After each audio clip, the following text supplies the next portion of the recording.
So I was early 20s and I was dating this girl for about a year. Every guy I think has been in a situation where you pull up to your house and your girlfriend starts crying and you're like, what happened? Like I missed some kind of memo. So I look at her and I'm like, what's going on? We had a great night. And I was like, I missed something, what happened? And she said, I'm just nervous when I drop you off or when we say goodnight that I might not hear from you the next morning, or that I'll get a phone call from the police or from your parents saying that you're not alive anymore.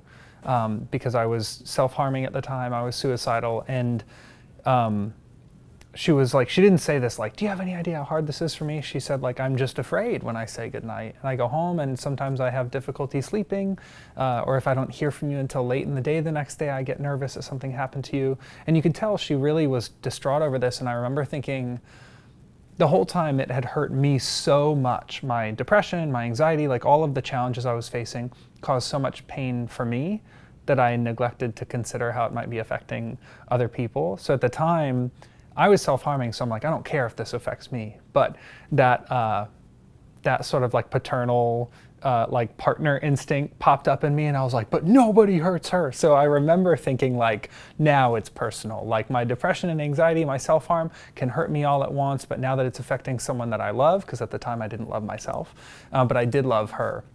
So it felt like this wake-up call where it pulled me up out of my own pain for long enough for me to see that it was affecting someone I cared about. And that's when I started actively participating in my treatment, where I'm like, no, this is my responsibility, because in order for me to protect the people I care about and to be 100% of myself for them, I need to take responsibility, I need to participate. What's funny is she, around that same time, gave me a book called Success Through a Positive Mental Attitude. And I looked at her and I'm like, I will never read this. In a million years, I'm not going to read this book. And she gave it to me the day before we left for tour. And she was like, just bring it with you. And I read it all on the first day. So driving from Florida to South Carolina was like a 13-hour drive. And I read it overnight into the next day. I completed the entire book, and it absolutely blew me away. And I remember thinking like, oh crap, she's right. Like I have to go home from tour and tell her. But I just felt so encouraged and loved and supported by her in a way that I think other partners that I had might have had difficulty communicating that. I think that particular girlfriend did a great job of communicating that with tact, not in a way that guilted me, but in a way that sort of showed me like, wow, she really cares about me and our relationship.